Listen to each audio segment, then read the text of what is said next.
Então, pessoal, acho que a última coisa que a gente falou, a gente estava nisso aqui, né? Peguei e juntei todos os circuitos e a gente juntando lá um somador, que a gente tinha feito, um somador completo, né? Que tem aqui o carry in, né? Que é o vem-in. Tem uma porta E, uma porta OU, uma porta não. Juntei tudo e fiz uma unidade aritmética lógica, ou unidade lógica aritmética, né? Dados os 2 bits aqui de entrada, eu posso somar, posso fazer o E, posso fazer o OU, fazer o não. E eu tenho aqui um seletor aqui, com 2 bits de entradas, né? E cada um deles eu vou selecionar uma das operações a ser feitas e que vai estar aqui na saída, no resultado, né? Falei aqui bits, mas isso pode ser até um somador de 8 bits, pode ser um E de 8 bits, né? Então pode ser um processador de 8 bits, ou pode ser de 16 bits, a gente falou disso, né? Então, basicamente, isso aqui é uma unidade lógica aritmética simples de um processador. Ah, tem um processador com muito mais operações que isso? Beleza, eu posso ter um processador que eu tenho várias deles aqui, e depois tem um seletor para todas essas operações, né? É claro que aqui eu estou simplificando, aqui eu estou sempre fazendo todas as operações, e aí todas as operações vão ter o resultado aqui nesse seletor, e o seletor vai deixar passar só o resultado daquela operação que eu quero, num circuito de um processador atual. Ele tem um seletor aqui para poder alimentar só aquele circuito da operação que vai ser realizada, então eu posso deixar um pouquinho mais elaborado, né? E alimentar mesmo com energia, só aquele circuito que está sendo usado no momento. E aí eu até economizo energia, né? Se eu alimentar só o circuito que está sendo utilizado. Então dá para fazer algumas coisas assim, né? E aí eu não tenho necessariamente que fazer todas as operações, né? Mas no final sempre tem um seletor. A base é essa aqui. Eu posso só otimizar um pouquinho para gastar menos energia, para ficar um pouco mais rápido e tal. Mas a básica é sempre essa aqui, certo? E aí? Tá, vamos partir desse cara aqui, ó. Vou tentar pegar esse cara aqui. Que é a minha unidade.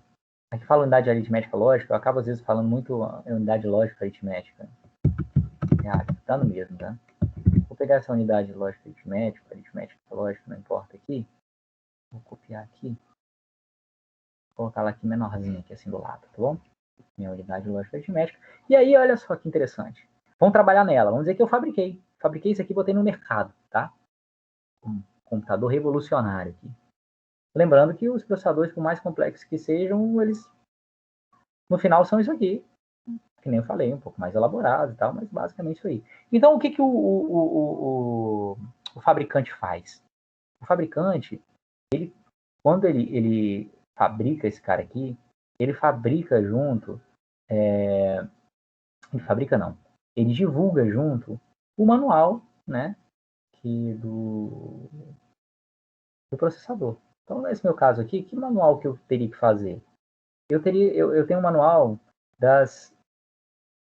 do conjunto de instruções que esse processador suporta. O conjunto de instruções de um processador são quais são as instruções que esse processador suporta. Então, aqui, por exemplo, eu tenho a instrução de soma, o que eu vou chamar de E, da ADD, esse aqui, né, a soma. Eu tenho a instrução de E, que eu vou chamar de AND. Eu tenho a instrução de OR, que eu vou chamar de OR. E tem a instrução de negação, né, que eu nego a entrada A. É a instrução NOT. Então, eu vou ter essas três instruções aqui, ó. AND e NO.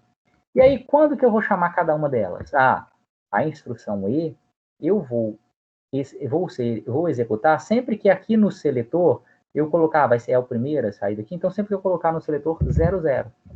Sempre que eu colocar no seletor 01, vai ser executado o AND. Sempre que eu colocar 10, o OR. Sempre que eu colocar 11, o NOT.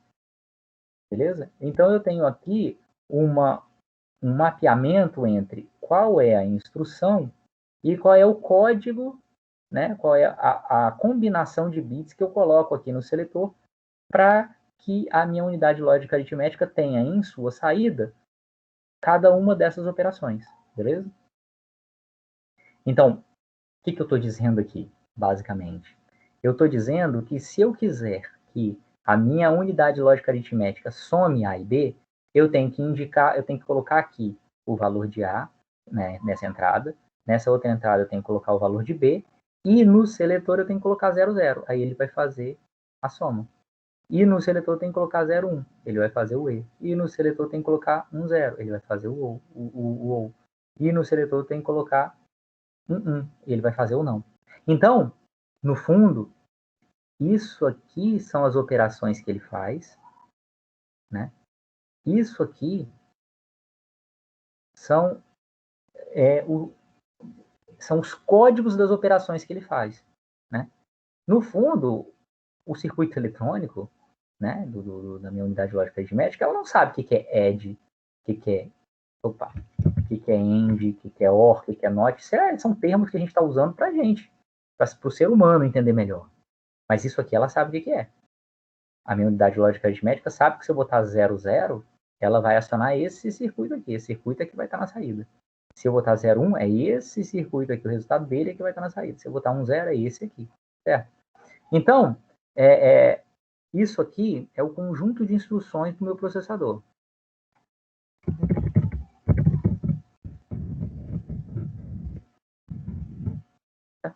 E aí, dado esse conjunto de instruções do meu processador, e no conjunto de instruções eu tenho quais são as instruções e qual é o código de cada uma delas, e provavelmente aqui também uma descriçãozinha do que elas são, eu posso começar a pensar em programar para essa minha unidade lógica aritmética. Por enquanto eu não coloquei nenhuma memória dela não, né?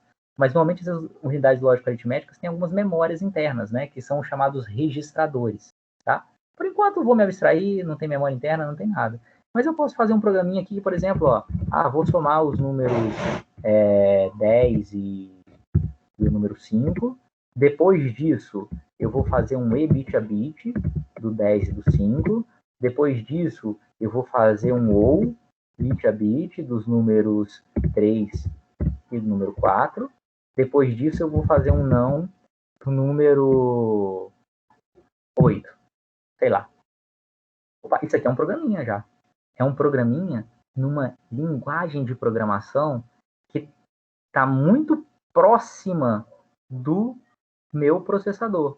Ou seja, eu estou dizendo para o meu processador o que para ele fazer em cada momento. Primeiro ele vai fazer uma soma, depois ele vai fazer um E bit a bit, depois um O bit a bit, depois um não bit a bit. Qual o sentido desse programa? Por enquanto, nenhum, certo? Mas eu estou dizendo para ele o que tem que ser feito. Numa linguagem aqui, próxima do ser humano, que eu consigo entender o que eu estou fazendo. Olha, manda somar 10, não é 10,5 não, é 10 com 5. Manda fazer um E bit a bit de 10 com 5. Manda fazer um O bit a bit de 3 com 4. Manda fazer um não de 8. Isso aqui é um programinha numa linguagem assembly. Isso aqui é assembly. É o assembly dessa minha unidade lógica aritmética. Então, isso aqui, não sei se vocês já ouviram falar na linguagem de programação assembly, mas isso aqui é um programinha na linguagem assembly. O que é a linguagem assembly, então? É a linguagem que você vai dizer, né? Vai ter as instruções diretas, as instruções do processador.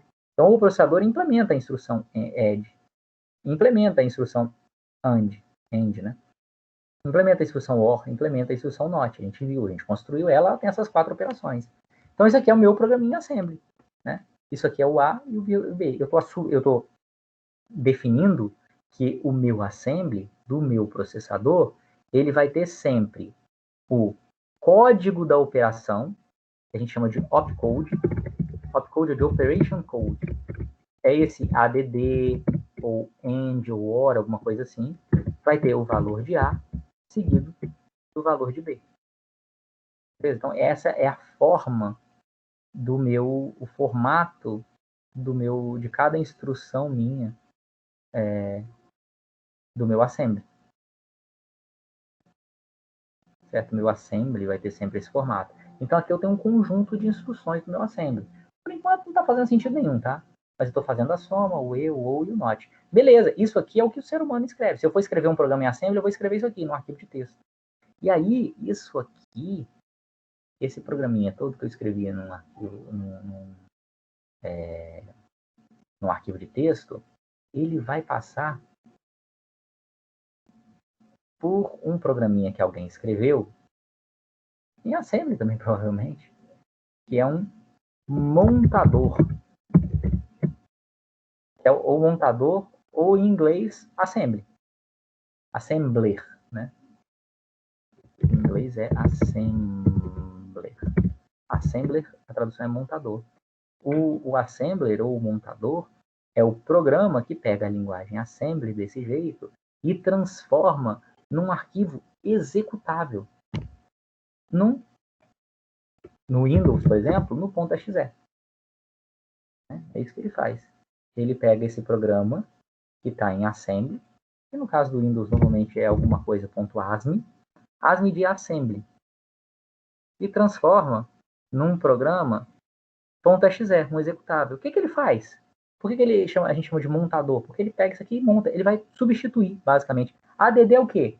ADD é 00. Então ele vai vir aqui e vai criar. Vou botar 00. Vamos supor, vou botar aqui, que cada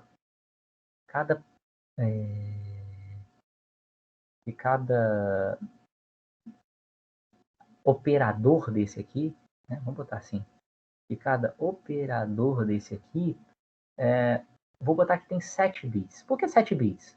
Só para fazer um negócio bonitinho aqui, ó. 7 bits aqui com 7 bits aqui dá 14 bits.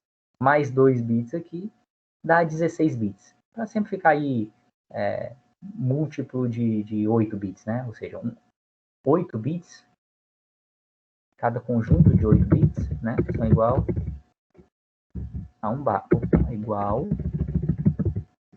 byte, né?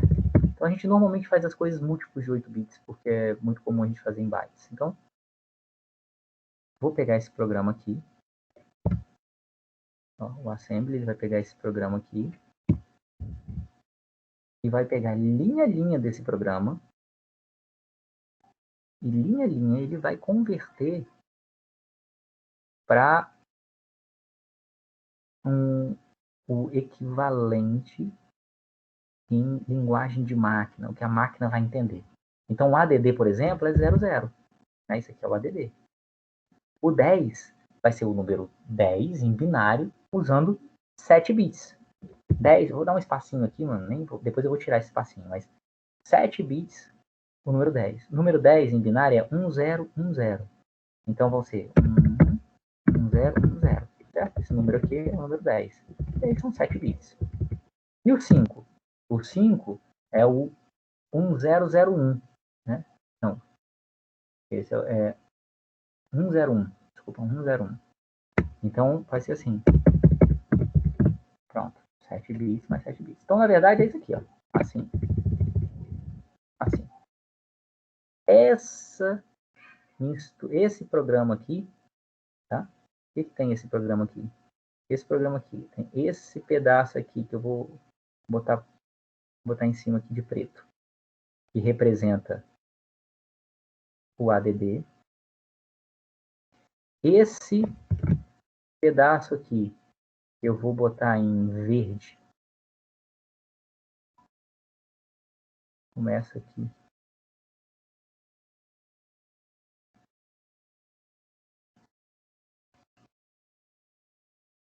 E se eu não tiver mal de Parkinson, vai até aqui.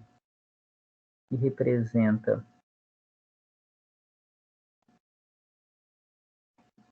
esse 10 aqui, esse primeiro operador. E esse pedaço aqui, eu vou botar em roxo. Vem daqui até o final. Que representa esse outro operador aqui, que é o 5. Esse exemplo. Tá certo? Então, os dois primeiros bits estão representando o opcode, né? Que é essa instrução. Esses aqui representam o número 10, que é o número que vai entrar aqui, 7 bits. E esse aqui, 7 bits, que representa esse aqui. Então, esse aqui, por exemplo, é a minha unidade lógica aritmética. Eu fiz uma unidade lógica aritmética de 7 bits, né? Que era números de 7 bits. Então, isso aqui é essa primeira instrução. Ela tem 16 bits. A segunda instrução, que também vai ter 16 bits, ela tem o end é 01. Então, é 01, né?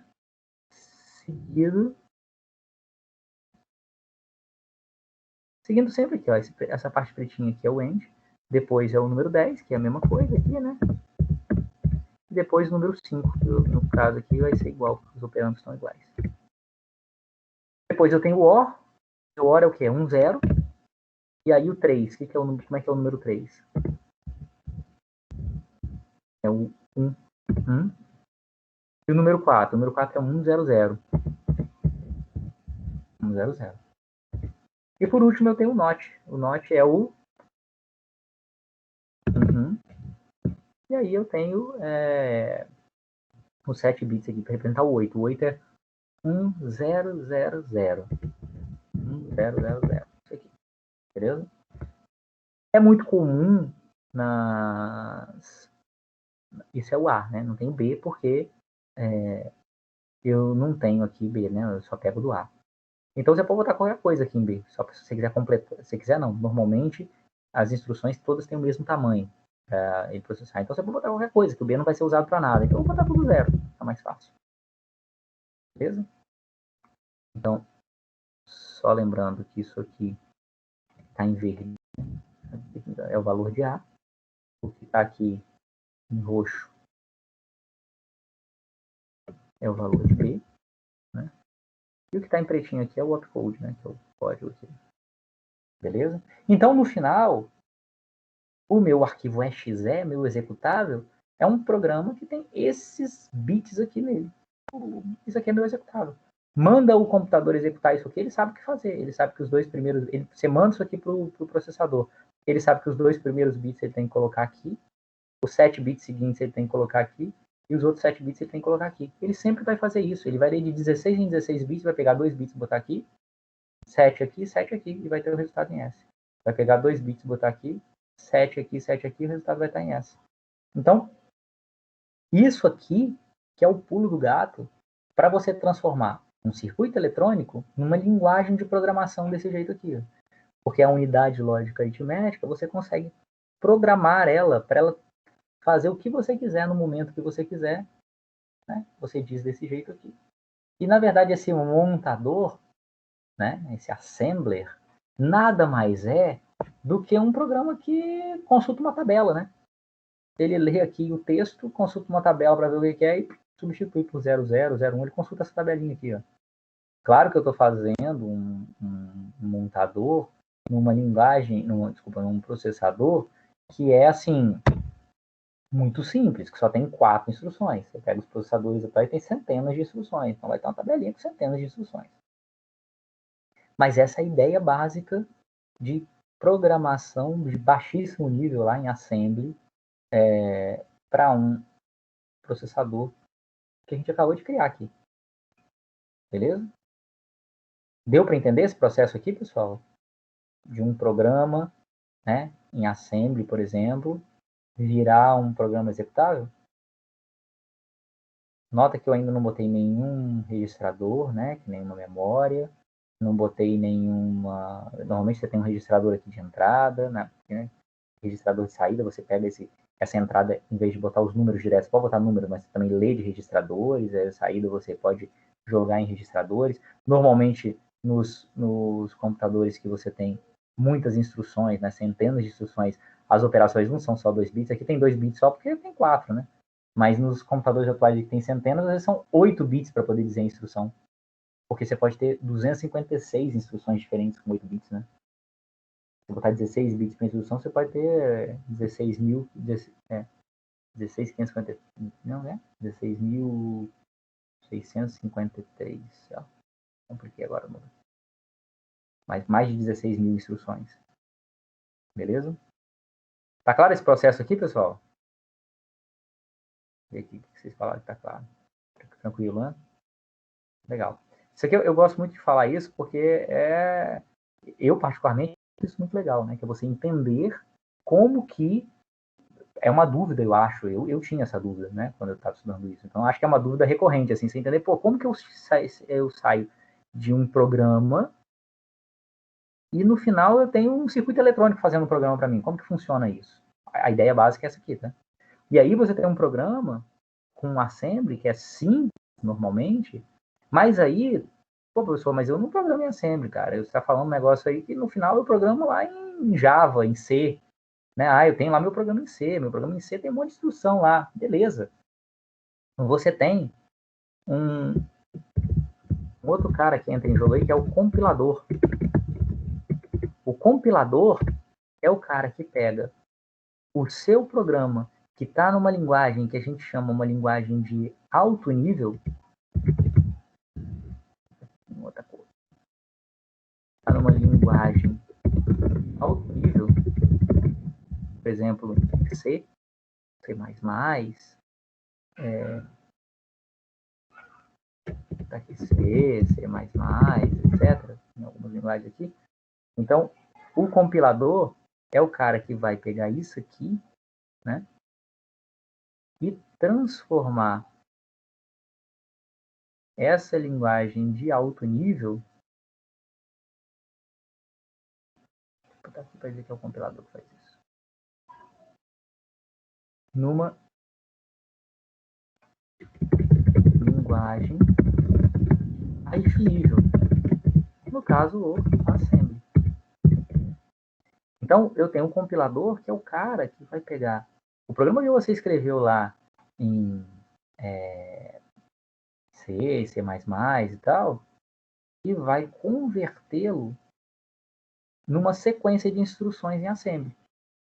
Então, uma instrução lá em C, às vezes vai virar 3, 4 instruções de assembly, 10 instruções de assembly, ou até uma só instrução de assembly, não importa.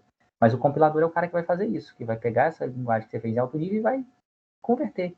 Né? Ele é um tradutor, é um cara que pega e traduz o que você escreveu aqui e joga aqui. Depois a gente vai falar melhor, um pouquinho mais sobre esse cara aqui, né?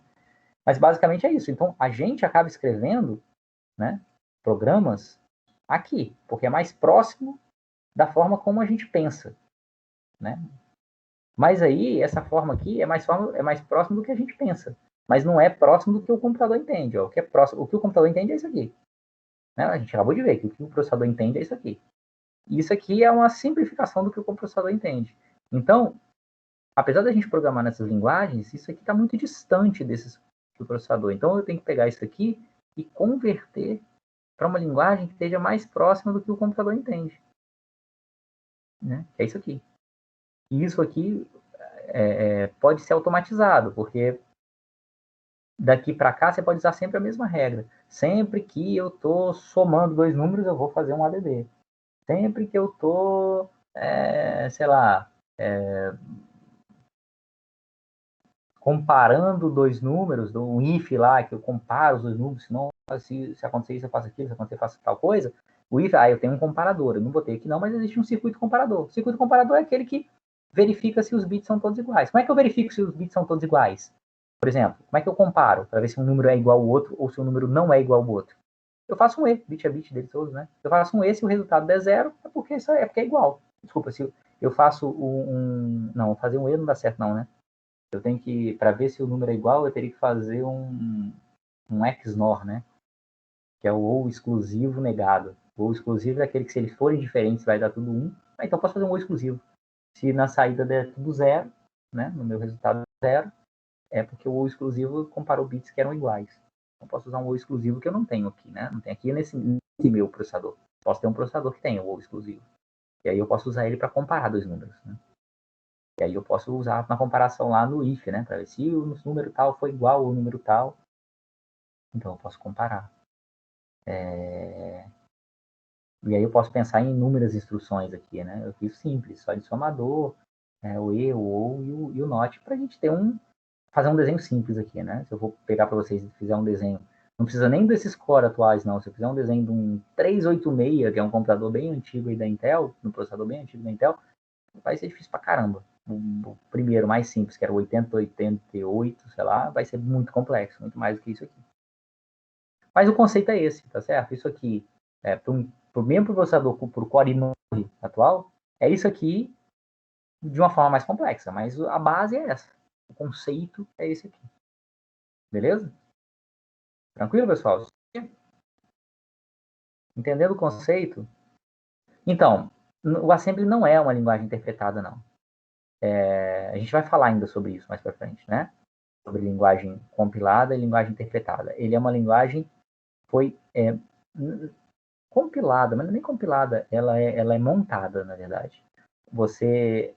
a linguagem interpretada, a gente vai falar mais pra frente, a linguagem interpretada é aquela que você não gera um executável a partir dela, você sempre processa ela na hora que você vai executar. Aqui não.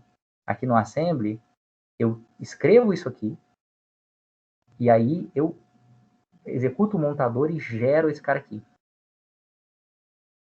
Certo? E esse cara aqui é meu programa exe, é o meu executável. Então, esse processo aqui faz com que ela não seja interpretada. Interpretada seria que sempre que eu fosse executar, eu pegasse esse arquivo com esse textinho aqui e executasse a partir dele. Não. Eu pego uma vez, gero isso aqui, e quando eu vou executar, eu executo sempre isso aqui. Beleza? Então, ele não é uma linguagem interpretada. Vocês já fizeram a disciplina de sistemas operacionais? Não, né? Acho que ainda não, né?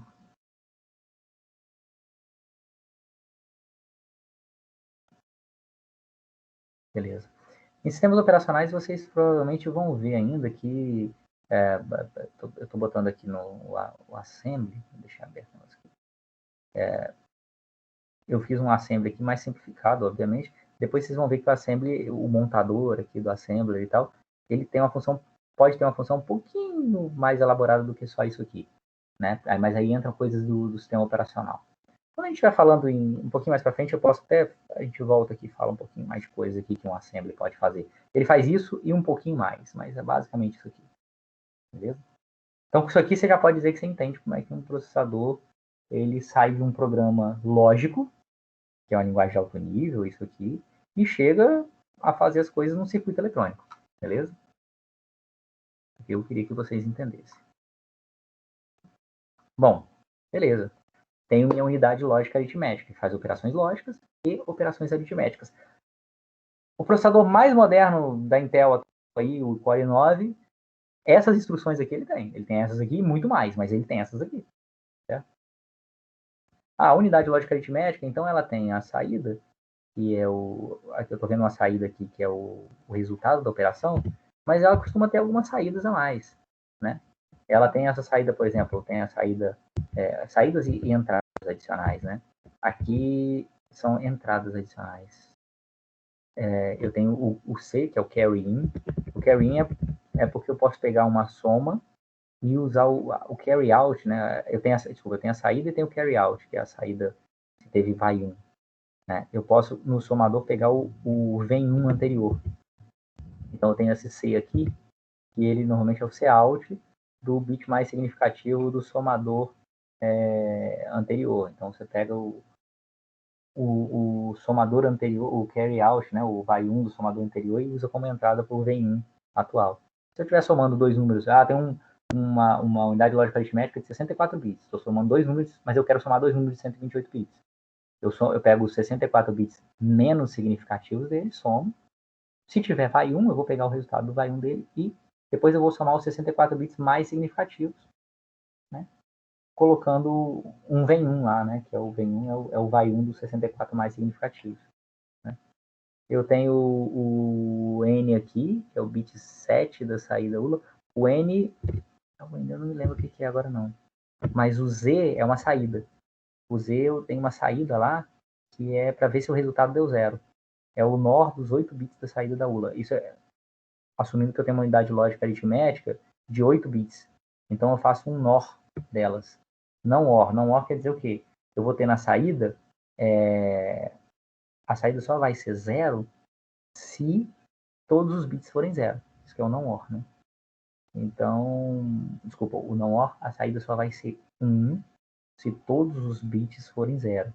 Então, eu tenho um Z aqui, que é uma saída da unidade lógica aritmética, dizendo se o resultado deu zero, né? O resultado da operação deu zero. É muito comum as unidades lógicas aritméticas terem lá um bitzinho indicando se o resultado da operação deu zero. Né? Aqui é o bit 7 da unidade lógica aritmética, o N. O que o N quer dizer? Se o número é negativo, é o bit 0. O bit vai de 0 a 7. Então, N quer dizer se a operação é negativa. Se o resultado deu um número negativo, é isso. É o bit 7, né? O bit 7 é o de sinal. Então, ele está dizendo se o resultado deu negativo ou não. E o V é o ou exclusivo do C-in, do C-out, do bit mais significativo do somador.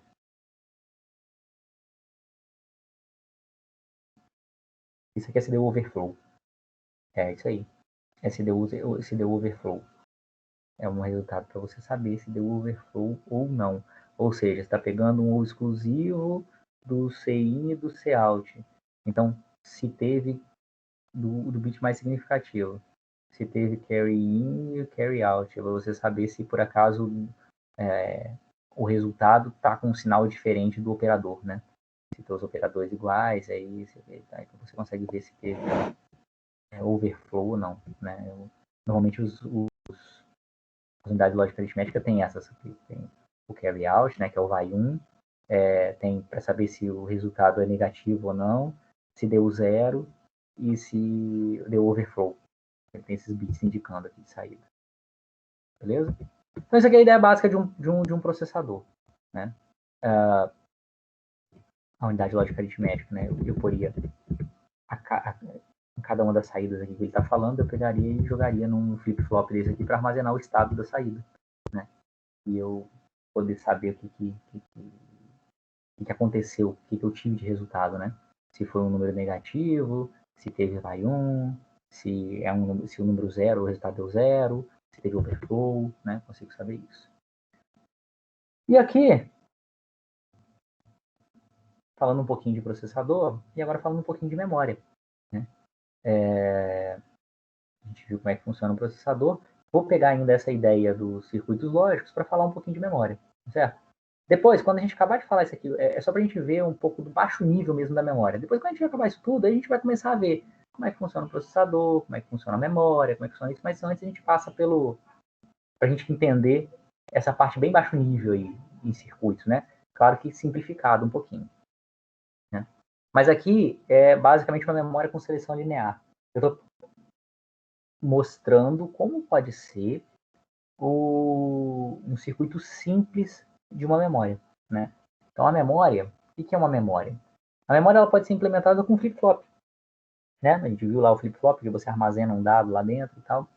Então, isso aqui é uma memória em que eu posso ler ou escrever o dado da memória. É muito comum nas memórias, né, que a gente tem aí, memória RAM, por exemplo, de você ter.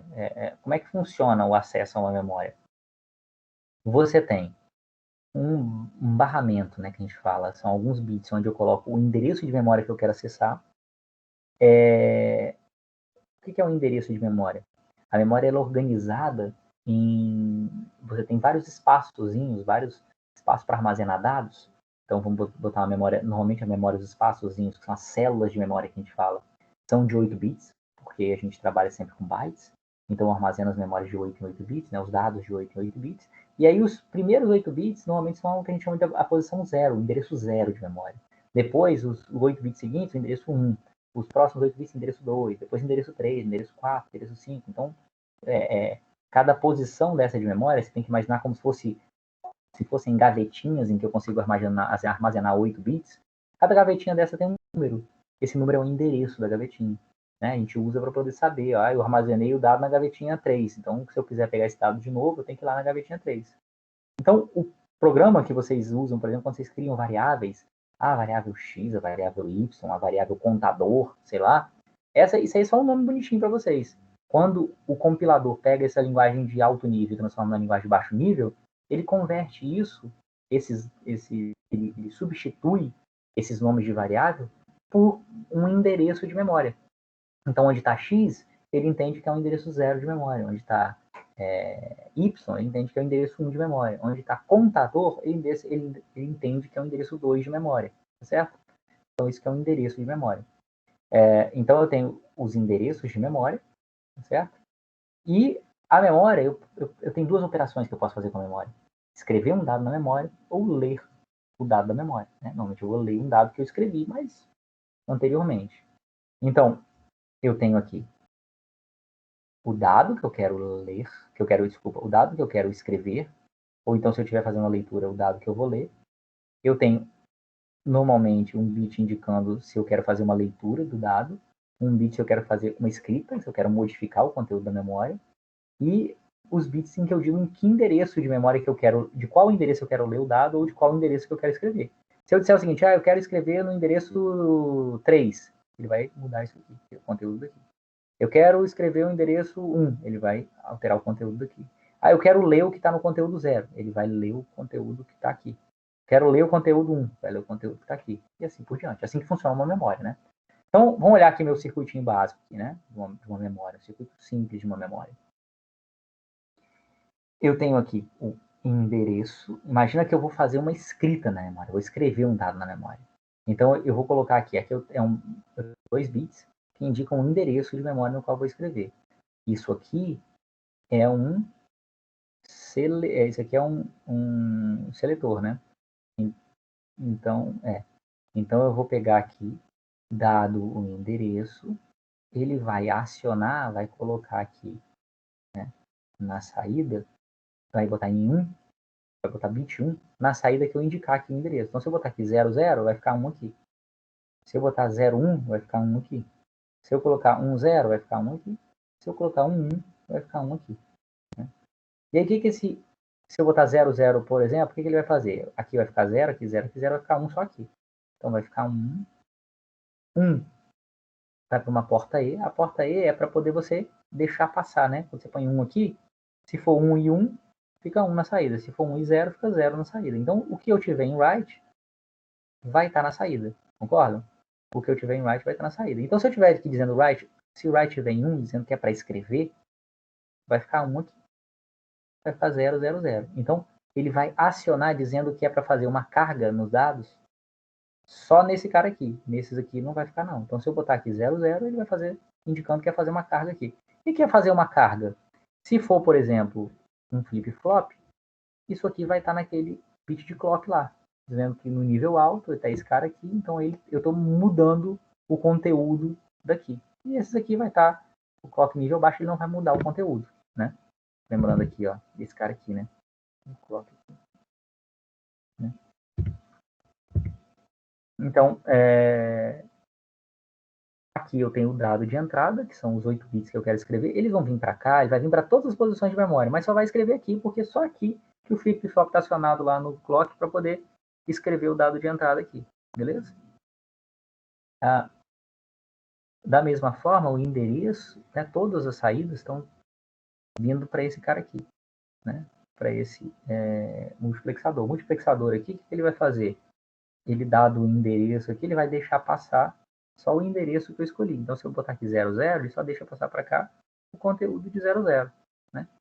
E aí, ele só vai deixar passar para a saída se eu colocar o bit na leitura aqui, eu colocar o bit 1. Se aqui tiver bit 0, porque estava 1 aqui na escrita e 0 na leitura, então ele não vai deixar passar nada, vai ficar 0 aqui na saída. Se ficar 0 aqui, né? O E, 0 com E, qualquer coisa, dá 0. Então dá 0 na saída. 1 e 1 dá 1, 1 e 0 dá 0. Então se tiver 1 aqui, ele deixa passar para a saída o dado que eu estou lendo, né? Que é o dado que eu escolhi. Então isso é uma memória em que eu posso colocar o dado de entrada, ou então vou ter um dado na saída, e eu indico se eu estou fazendo leitura ou se eu estou fazendo escrita, e eu indico em qual endereço que eu estou fazendo leitura ou escrita. Beleza? Então tem uma memória funcionando aqui. Isso aqui é o funcionamento básico de uma memória. Né? As memórias, os registradores, que são as memórias dentro dos processadores, funcionam bem assim mesmo. Certo? A memória RAM funciona assim também. A diferença é que aqui dentro você normalmente não tem flip-flops. Você tem circuitos um pouco mais simples, baseado em capacitores. Né? Uma célula de memória de 1 bit, numa memória RAM, é um capacitor. Só um capacitor. E aí você polariza ele em um sentido. Se você quiser armazenar 0, polariza em outro sentido, se você quiser armazenar 1. Eu não sei se vocês já viram, mas uma das características que tem em memória RAM é o tempo de refresh dela. Não sei se vocês já viram. Tem um refresh de não sei quantos megahertz. Isso significa que, porque um capacitor ele se carrega com o tempo, né? Então, periodicamente, né, várias vezes por segundo, você tem que ir lá e dar uma carguinha no capacitor para ele manter aquele dado lá, né? Senão ele com o tempo se perde, né? A memória, você esquece o que está no dado, né? Mas por que se usa capacitor? Só porque ocupa menos espaço, mais barato, mais simples do que usar flip-flops desse tipo, né, que a gente viu aqui. Isso aqui é uma memória com seleção linear, né? Muitas memórias, para você ter mais posições, aqui eu tinha 4 posições, mas imagina que eu tenho muito mais posição. ela tem uma seleção matricial. Então, a memória com seleção matricial é muito comum, que o endereço de memória, você, por exemplo, se eu tiver um endereço de memória de 8 bits, eu tenho os 4 bits menos significativos indicando qual é a linha da memória que eu vou selecionar, e os 4 bits mais significativos indicando qual é a coluna de memória que eu vou selecionar. Então, eu tenho aqui esses 4 bits aqui, que passam aqui para um seletor, que vai acionar essa linha, e os 4 bits aqui que compõem o seletor que fazem selecionar essa coluna. E aqui, acionando a linha, acionando a coluna, eu vou ter um E aqui. Então, ele só vai acionar essa célula se essa coluna e essa linha estiverem acionadas. Então, para cada célula eu tenho um E aqui. E aí, só se os dois estiverem acionados é que ele vai acionar. Aí, opa, acionou essa coluna aqui. Então, fica mais simples, porque imagina aqui que eu tenho 8 bits, eu vou ter dois seletores, de 16 saídas, ao invés de ter um seletor só de 256 saídas, que seria muito complicado. Isso aqui é uma memória com 256 posições. É muito mais simples eu ter dois seletores de 16 do que ter um seletor de 256. Certo? Então, essa seleção matricial é muito comum de você fazer, de se utilizar. E aí, uma célula dessa aqui, é um bichinho desse aqui, Funciona exatamente desse jeito aqui que eu mostrei para vocês. É só a forma de selecionar a memória. Dúvidas?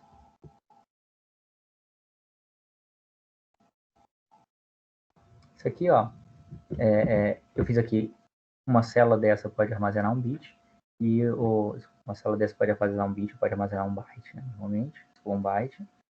E aí eu posso ter, o que é muito comum em memórias, é você ter vários planos desse, Então eu tenho um bit, eu digo qual é a linha e qual é a coluna, Os 4 bits de linha, 4 bits de coluna. Vou ter 4 bits, mas pode ser mais, De acordo com a arquitetura aí. A gente vai falar sobre isso mais para frente, quando a gente vai falando em memórias.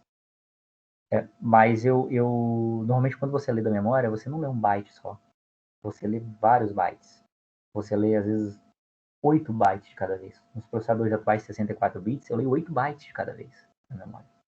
Quando eu peço para ler ler um endereço tal, ele lê 8 bytes. Ele lê uma palavra.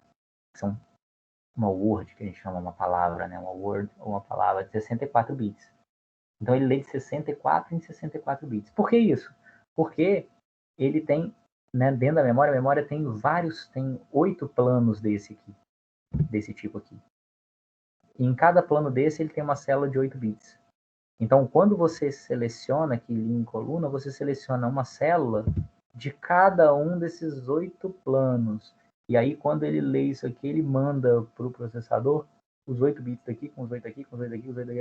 Ele manda os 64 bits ao mesmo tempo para a memória. Porque a memória, a comunicação entre o processador e a memória nos processadores atuais, permite o tráfego de 64 bits de cada vez. Então, trafegar 8 bits de cada vez da memória para o processador, ou do processador para a memória, você gasta o mesmo tempo do que trafegar 64 bits de uma vez. Então, ele acaba se organizando assim, a memória acaba se organizando assim internamente, porque se é para eu mandar 8 bits, eu mando logo 64, porque o custo é o mesmo de mandar 8 ou de mandar 64.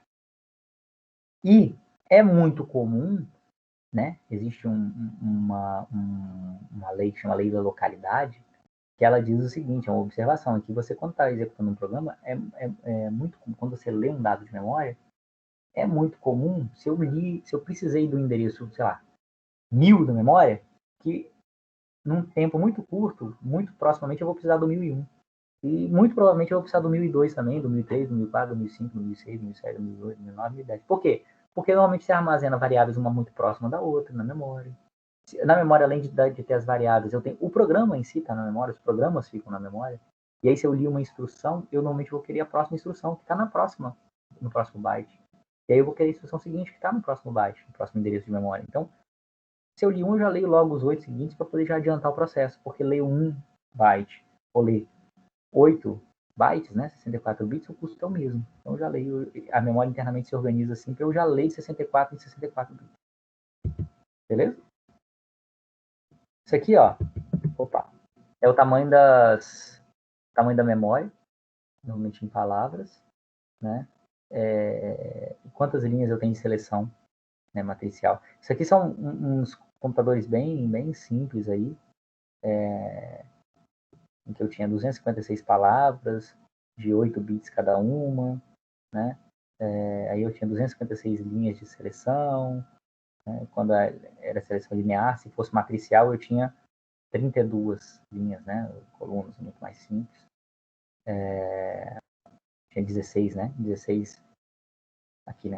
É exatamente esse desenho aqui. 16 linhas, 16 colunas, né? Então são 32 linhas de seleção. 16 em linha, 16 em coluna.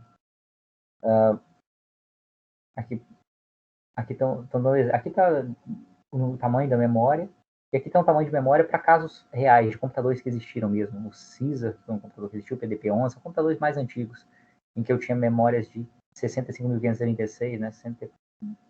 64K, 65.536 bits, e aí eu tinha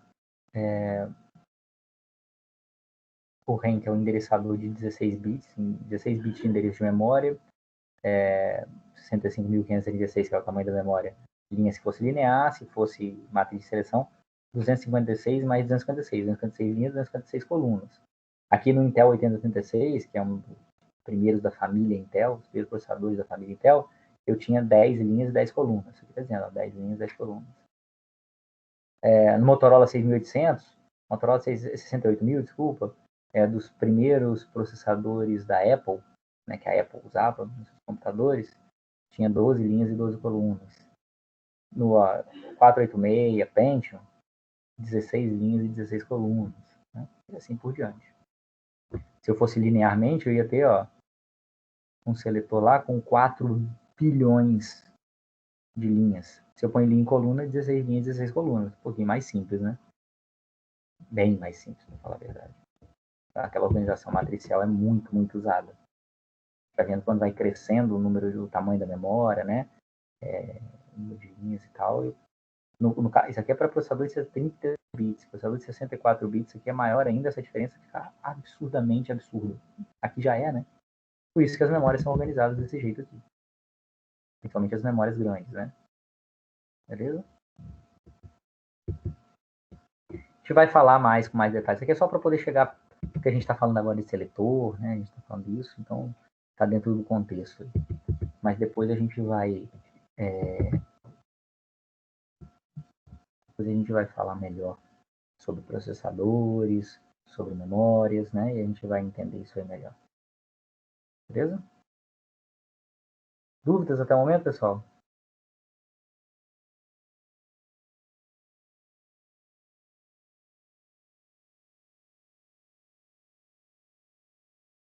Então, beleza.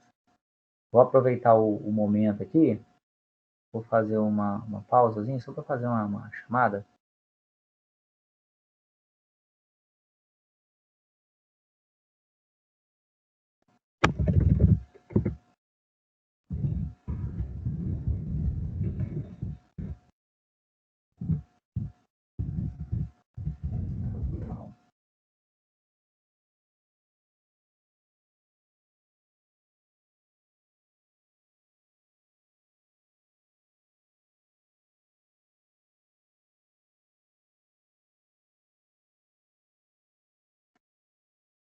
Aqui hoje é dia 16, né? A gente tem aula hoje ainda, né? Ainda tem aula, tá? Não acabou a aula ainda não.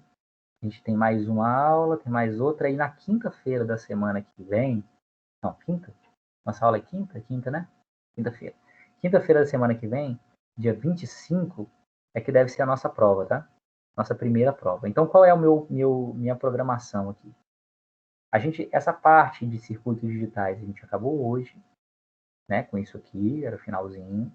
A gente vai falar na próxima aula uma introduçãozinha lá, uma parte introdutória da a gente começar a falar em arquitetura de computadores, mesmo pegar esses conceitos que a gente viu tanto de conversão entre bases, né, quanto de circuitos digitais e começar a falar em arquitetura de computadores mesmo, como organizar isso dentro do computador.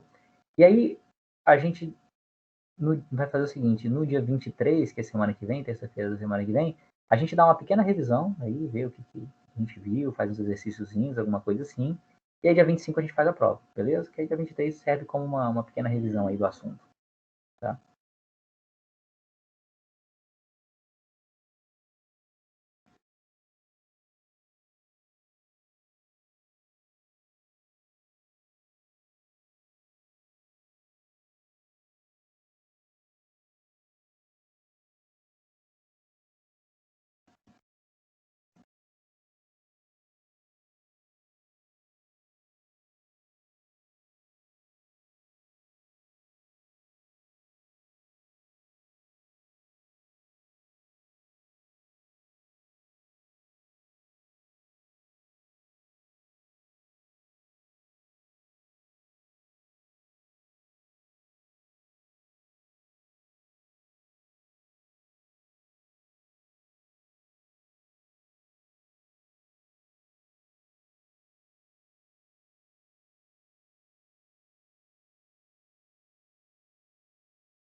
Bom, caiu aqui, voltei.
Dificuldade.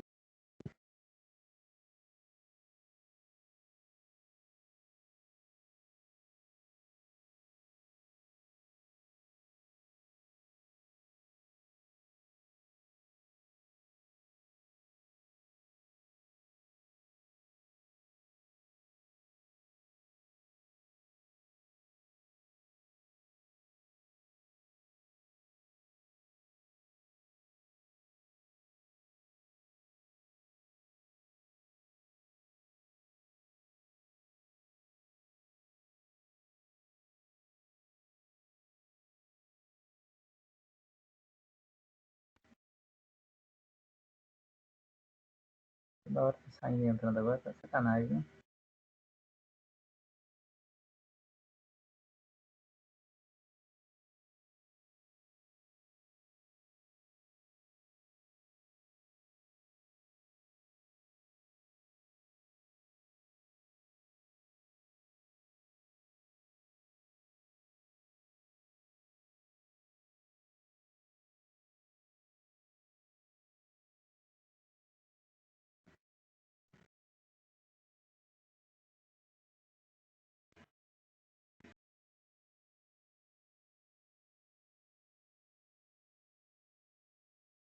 Agora só porque eu falei que tava difícil, eu consegui entrar aqui. Então vamos lá, vou fazer uma chamada rapidinho aqui.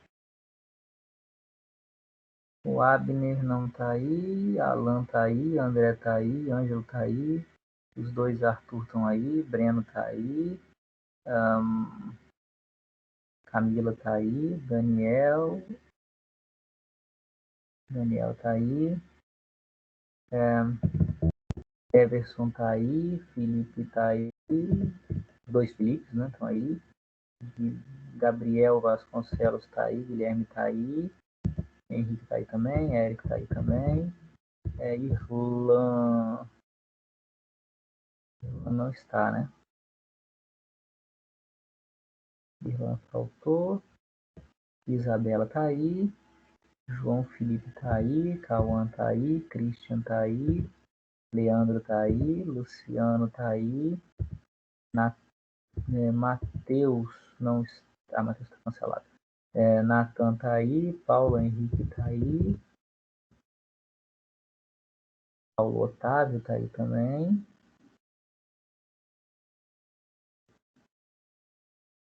Pedro Henrique, Pedro Henrique tá aí, Renato tá aí, William tá aí, Iago tá aí. Beleza.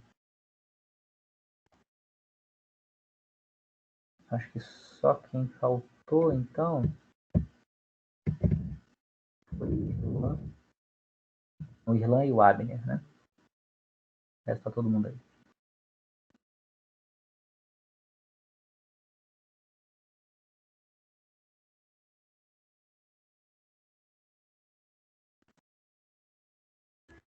Dá tempo de eu começar a falar aqui?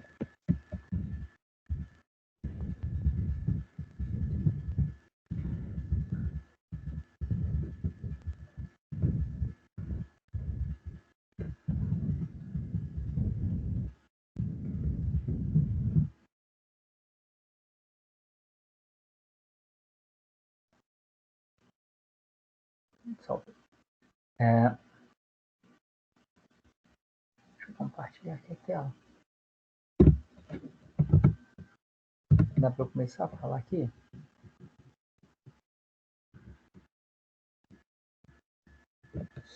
Uma pequena introdução aqui sobre arquitetura de computadores, né?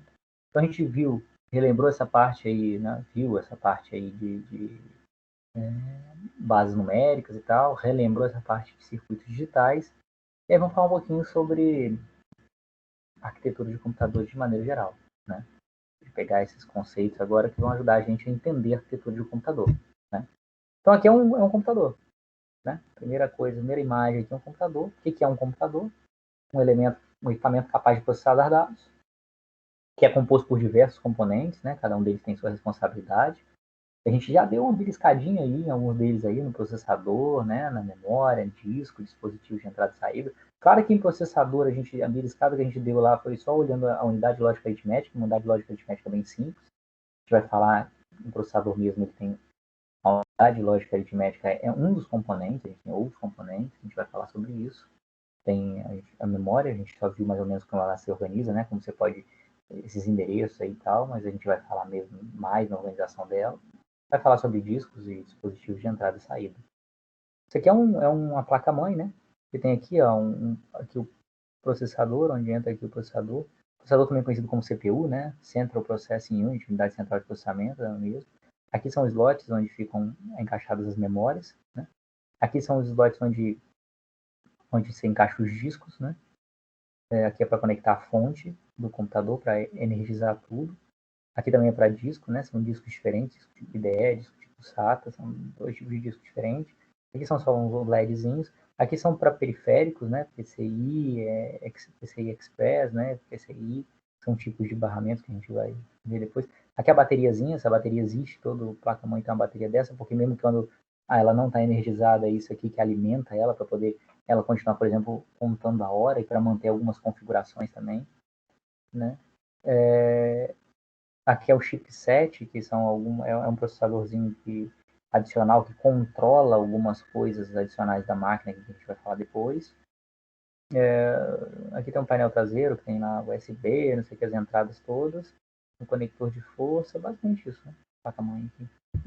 Para quem nunca viu uma placa-mãe, pelo menos uma imagenzinha da placa-mãe, né? E aí a gente tem basicamente dois conceitos aí, de organização e arquitetura de computadores. Né? A parte de são duas disciplinas, né? A gente está aqui falando sobre arquitetura, mas a gente acaba falando um pouco de organização também, né? A organização de computadores é a implementação da máquina, os componentes físicos, como você se organiza para formar um computador, interface, interconexões, tipos de memória. A gente vai falar um pouquinho, a gente vai falar mais em arquitetura. Conjuntos de instruções de um processador, que eu já adiantei para vocês o que é, né? O tamanho da palavra, tipo, tamanho dos dados manipulados, né? Toda essa organização aí de como que ela funciona, né? E aí, isso aqui é só, eu queria acabar com isso aqui só porque amarra um pouco o que a gente falou quando eu falei com vocês disso aqui, ó, disso aqui, né, e disso aqui, de uma linguagem de alto nível indo para uma de baixo nível, para um montador, né, que é justamente isso aqui. Tem uma distância muito grande entre o que é conveniente para o computador e o que é conveniente para as pessoas. O que eu entendo com facilidade e o que o computador entende com facilidade, né? Para um computador, isso aqui que está em vermelho é muito simples. Ele pega e entende, porque ele sabe que esses dois primeiros bits ele tem que jogar aqui, esse 7 ele tem que jogar aqui, que esses outros 7 ele tem que jogar aqui, e pronto. É fácil dele botar para funcionar. Para a gente isso aqui é impossível, né? Pegar isso aqui e tentar entender o que está acontecendo. Isso aqui é mais fácil um pouco. Se for, então, uma linguagem de mais alto nível, tipo um C, é mais fácil ainda. Não digo que é fácil para todo mundo, mas é uma questão de você ser alfabetizado naquela linguagem, né? Igual você foi alfabetizado em português. Então, você entende. Agora, ser alfabetizado nisso aqui, pô, não esquece, né? A gente isso aqui não é pra gente, isso aqui é pra máquina. Então, tem uma distância muito grande aí entre o que é simples pra gente e o que é simples pro computador. E aí, para que isso, a gente consiga compatibilizar isso, a gente ter o que é simples para a gente ter o que é simples para o computador, a gente tem dois processos que podem acontecer, o processo de tradução e o de interpretação. Que eu mais ou menos já falei ali, né? Que a gente pega as linguagens de alto nível e a gente traduz ela para uma linguagem de mais baixo nível, uma linguagem mais simples. Eu falei no processo de tradução, mas também pode ser um processo de interpretação. E um colega aí levantou, né? Perguntou se o assembly era traduzido e interpretado. Falei que não. Qual a diferença entre tradução e compilação? É bom para aproveitar o gancho aí do que a gente já tinha comentado, né? O processo de tradução, também é conhecido como compilação. Eu escrevo o programa numa linguagem, eu vou chamar de linguagem L1, para não dizer que é C, nem Pascal, nem nada disso, nem C++, nem nada disso, vou chamar de linguagem L1. É uma linguagem mais próxima do ser humano, mais fácil de eu entender. Tipo isso aqui, ó. É uma linguagem aí que está simples de eu entender. Isso aqui, ó, é uma função chamada greet. Greet é comprimento, né, em inglês. E ela basicamente vai para a console e manda imprimir esse texto aqui. Depois que eu passo por um compilador, ó, gera isso aqui, né? Eu provavelmente vou ter as instruções aqui, os opcodes dela, com os operandos e tal, que nem a gente viu. Então, eu escrevo o programa numa linguagem ali mais próxima do ser humano. Esse programa é traduzido para uma linguagem L0 mais simples de ser compreendida pelo computador. E aí o computador executa esse programa L0 sempre que eu quero. Então eu gero numa linguagem que eu programei lá, que é uma linguagem textual e tal, eu gero um programa executado, um AXE, que é um arquivo binário, que eu não consigo nem entender o que tem lá dentro. Né? Então eu tenho um programa fonte, uma linguagem de alto nível, eu passo por um compilador, o compilador gera o que a gente chama de um programa objeto, que passa por um linkador, que gera um executável. E é todo o processo de compilação. Esse executável, né, pode executar em diversas linguagens de programação, em diversos sistemas operacionais. O executável ele ainda tem amarração com o sistema operacional, né? Depois a gente posso comentar sobre isso aqui. Por enquanto, gera um executável, né? E é muito fácil de ser compreendido pela máquina. Então, a tradução, eu faço esse processo de tradução uma vez, a partir daí eu gero um executável, e esse executável, sempre que eu quiser rodar o meu programa, é só rodar o executável, ele é rápido de ser executado, porque está num formato simples de ser compreendido pela máquina. Então, executar isso aqui é papo. Só que esse executável, ele só pode ser, ele só faz sentido nesse sistema operacional. Esse outro executável só faz sentido nesse sistema operacional. E esse outro executável só faz sentido nesse sistema operacional. Então, o executável está muito amarrado ao sistema operacional. Por quê? A gente vai falar ainda. O processo de interpretação é outro. O processo de interpretação é um processo no qual o programa está escrito numa linguagem L0 e não, um programa que foi escrito numa linguagem L0, ele interpreta programas escritos na linguagem L1. L1 é a linguagem que está mais alto nível, L0 está mais baixo nível. Então, na verdade, a ideia é o seguinte: ao invés de eu pegar o meu programa e traduzir ele todo numa linguagem, né, uma linguagem mais próxima da máquina, e aí sempre que eu precisar executar o programa, eu executar esse programa que já está na linguagem de máquina, que já é rápido de ser executado, não vou fazer isso não. Eu vou ter o meu programa, que eu escrevi numa linguagem de alto nível, e sempre que eu quiser executar, eu vou executar esse programa na linguagem de alto nível, esse arquivo de texto. Eu vou executar ele, aí eu vou executar, eu vou interpretá-lo, eu vou olhar instrução por instrução, e aí eu pego uma instrução, traduzo ela e executo. Pego a próxima instrução, traduzo ela e executo. Pego a próxima instrução, traduzo ela e executo. Eu não gero um programa executável. Eu vou traduzindo linha a linha e executando linha a linha. Isso é o processo que a gente chama de interpretação. Eu costumo fazer um paralelo e dizer que o processo de tradução é a tradução de um livro, ou a tradução de um filme, a dublagem de um filme, por exemplo. Né? Alguém foi lá, pegou, dublou o filme para português. Agora só quem entende português que vai conseguir entender ele. Né? E tá feito ali. Pronto, agora o cara fez uma vez, a partir daí demora um pouco mais para fazer, tem que ir para o estúdio, né, traduzir, não sei o que, demora um pouco mais, mas uma vez que tá feito, é só você botar play no filme e dá para você ouvir como se o cara estivesse falando aquela língua mesmo. Né? Então a tradução é isso. Demora um pouquinho para compilar, né, para traduzir o programa, para executar, mas a partir do momento que você tem executado, é só rodar ele roda só naquele sistema operacional, né? Mas, então ele está amarrado ao sistema operacional, porque é como se fosse a dublagem, né, para uma língua específica. E a interpretação é como se fosse a tradução simultânea. Na tradução simultânea, eu vou traduzindo na medida que o cara vai falando, né? É mais rápido, porque o cara começou a falar e já começa a traduzir, eu não tenho que ter o texto, não tem que ter a imagem previamente para pegar, trabalhar ela, fazer a dublagem, eu vou fazendo à medida que vai acontecendo. Então não tem esse processo anterior que eu tenho que esperar de compilação, tradução, já vou pegando linha a linha e traduzindo. Em compensação, se mais tarde eu quiser ver de novo, se não tiver gravado, eu vou ter que sempre fazer esse processo de tradução simultânea, né? Qual é a vantagem da interpretação? É que como eu pego sempre o programa que está em alto nível, se eu quiser rodar o programa em qualquer linguagem de programação, eu consigo rodar. Porque como eu não gero um executável que está amarrado ao sistema operacional, né, a interpretação não está. A interpretação eu vou ler linha a linha e vou executar naquele sistema operacional, naquele processador ali.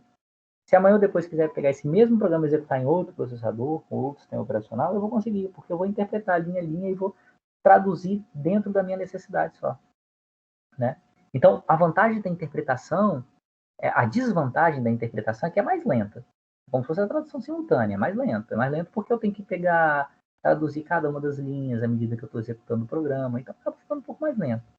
Mas a vantagem da interpretação em relação à tradução é que a interpretação, você pode distribuir o programa de uma forma mais universal. Você distribui o programa para todo mundo, que todo mundo vai conseguir executar em qualquer sistema operacional que seja. Certo? Então, por exemplo, vamos dar um exemplo, o C que vocês estudaram aí, C++, são linguagens normalmente traduzidas. Você pega ele, gera um executável, pronto, o executável vai rodar ali no boa. Então, os programas executados, você tem o Word, Excel, não sei o que, foram escritos em C, C++ e tal, e foram traduzidos e compilados. Então, eles têm a vantagem de executar mais rápido. E, inclusive, também de você, dado que você tem o programa executável, você não consegue gerar o código-fonte a partir dele. É difícil fazer o processo contrário. Eu fiz um processo. O contrário, que é muito, muito difícil, muito, quase impossível. E o processo de interpretação, ele, por exemplo, é muito usado, o JavaScript, já ouviram, acho que vocês já viram, né? JavaScript, que é aquela linguagem de programação que tem, que se usa muito em páginas, web e tal, ela é uma linguagem interpretada. Por que ela é interpretada? Ela não é compilada? Porque ela tem que executar no navegador de qualquer cliente que esteja acessando a página, que pode estar no celular, o navegador, né, que é no Android, no processador do celular, que não tem nada a ver com o meu Windows aqui, que está rodando no processador Intel, ou que o outro lá que está rodando no navegador, que está rodando no Linux, num outro processador, que está rodando no macOS. Então, o JavaScript, o navegador, vai lendo linha a linha e vai interpretando ele e traduzindo linha a linha para o sistema operacional e para o processador no qual o navegador está rodando. Certo? Então faz sentido ser assim, porque o mesmo JavaScript pode rodar em qualquer navegador que esteja rodando em qualquer sistema operacional. Certo? Então faz sentido, por exemplo, o JavaScript ser assim. E aí, quando você faz interpretação, tem um outro negócio interessante também. Por exemplo, se eu tiver um if ou else, como eu estou interpretando linha a linha, se eu testei a condição e ela for verdadeira, eu só vou precisar traduzir e executar o que está dentro do if. O que está dentro do else eu posso simplesmente ignorar. Não, nem traduzir. Eu não preciso nem perder tempo traduzindo ele, porque ele não vai ser executado. Certo? Então, esse é o processo de tradução ou de interpretação. Ficar monitorando a hora aqui.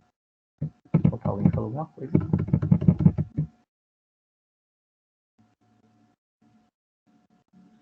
Bom, é a mensagem antiga. Beleza. Eu falei aqui com vocês, só última coisa aqui para finalizar. Eu falei com vocês aqui em L1, que é um nível mais alto, e L0, que é um nível mais baixo, né? Mas, na verdade, os computadores hoje têm mais do que só dois níveis, nível mais baixo e nível mais alto. A maioria dos computadores hoje tem 6 níveis diferentes, né? A gente tem aqui ó, um nível do 0 ao 5. O nível 5 é a programação de alto nível, C, C++, essas coisas aí. O assembly, que eu falei com vocês, que a gente faz uma compilação aqui para gerar o assembly, é uma linguagem de programação de mais baixo nível, né, mais próximo da máquina, e é o L4, nível 4. Depois eu tenho o nível do sistema operacional, que é o nível 3. Porque na verdade é o seguinte, o programa em assembly, né, mesmo o executável, por que ele é dependente? Aí vem o detalhe, por que ele é dependente do sistema operacional? Porque por exemplo, quando eu preciso escrever alguma coisa numa área de memória, na verdade, quando eu executo o programa, o sistema operacional, ele normalmente pega da memória inteira que eu tenho disponível, ele pega um pedaço da memória e fala assim, ó, o endereço de memória do, sei lá, do 1000 ao 8000, inventei agora, do 1000 ao 8000, fica reservado para você, programa. Então, você só pode usar os endereços de memória de 1000 a 8000, certo? Para que ele faz, o sistema operacional faz isso? Usem mesmo os endereços de memória e um acabe escrevendo coisas por cima do que o outro tinha escrito. Então, ele separa um pedacinho da memória para cada programa. E aí, ele diz, olha, do 1000 a 8000. E aí o programa escreve no endereço 1, no endereço 2. Na verdade, o programa tem que pedir para o sistema operacional, escreve para mim no endereço 1, e o sistema operacional entende que o endereço 1 é o endereço 1001. O endereço 2 é o 1002. O endereço 3000, que o programa pede, é o 4000, entendeu? Porque ele começou no 1000, então ele soma 1000 ao endereço. E se o cara pedir para ele escrever no endereço 10.000, ele vai falar, não, você não pode, endereço 10.000. Para você só tem do 1000 ao 8000. Ele vai dar um erro. O sistema operacional não vai deixar escrever. Então, na verdade, essas escritas em memória, leituras de memória, uso de alguns periféricos e tal, o assembly, ele não faz direto. Ele usa uma instrução que é uma instrução do sistema operacional. E o sistema operacional é que manda isso para o conjunto de instruções usado pela máquina lá, tá certo? Então, o sistema operacional, na verdade, ele pega o assembly, monta um pouquinho lá e gera, e na hora mesmo, ele interpreta isso aqui, né? Interpreta e gera as instruções que o processador entende mesmo. Isso é para ele controlar que parte de memória cada um vai acessar. E como cada sistema operacional faz isso de uma forma diferente, o executável, que está aqui na linguagem assembly, ele só serve para aquele sistema operacional. Mas o sistema operacional pega, então, o executável, faz mais algumas coisinhas aqui e gera na hora, faz uma interpretação na hora lá e gera a instrução que o processador entende. Certo? E aí o processador internamente, ele pega a instrução e executa. Tem um nível lá que é o nível de microarquitetura, de microprogramação, que tem os registradores, a unidade lógica aritmética, né, que tem um microprograma. A gente vai falar um pouquinho disso um pouquinho mais para frente, porque algumas instruções dentro do processador podem se dividir em várias, assim. Né? A gente vai entender isso um pouco melhor mais para frente. E no final, o nível 0 é o nível de lógica digital mesmo, das portas digitais que a gente viu. Né? Então, por isso que você tem esses vários níveis. E por isso que um executável, ele é amarrado a um sistema operacional. Porque o executável, ele não pode dizer escreva no endereço 1 de memória e aí escrever realmente no endereço 1. Quando ele tem que pedir para o sistema operacional, escreva no endereço 1, o sistema operacional vai alocar uma faixa de endereços para ele e vai associar o primeiro endereço ao endereço 1, o segundo endereço ao endereço 2. Então, e uma hora o 1 pode ser o 1001, mais para frente, se eu executar o mesmo programa, ele me botou lá no endereço 1 milhão, e aí o endereço 1000 vai ser 1 milhão e 1. Desculpa, o endereço 1 vai ser 1 milhão e 1, e não mais 1001. Certo? Então, depende de onde, em que área de memória que o sistema operacional me jogou naquele momento. Beleza? Tá claro até aí, pessoal? Próxima aula a gente vai falar um pouquinho, a gente vai entender como é que a máquina é construída usando esses níveis de abstração. Na próxima aula a gente vai falar um pouquinho do histórico da computação, tá? E um pouquinho das famílias de processadores, né? Então, as coisas que eu quero falar ainda antes da prova, né? Beleza? Está na nossa hora, né? Faltam 2 minutinhos. Próxima aula a gente volta aí, então, com um pouquinho de aula de história. A gente vai falar um pouco na história da computação para chegar até onde a gente chegou. E vai falar em duas famílias de processadores que são são duas famílias aí que vão servir como exemplo para a gente quando a gente estiver estudando mais para frente sobre os elementos aí, sobre processador, sobre memória. Beleza? Isso aí. Boa noite para vocês então, pessoal. Boa noite, professor. Próxima aula a gente continua. Semana que vem a gente faz uma revisãozinha e a prova. Beleza? Boa noite. Show.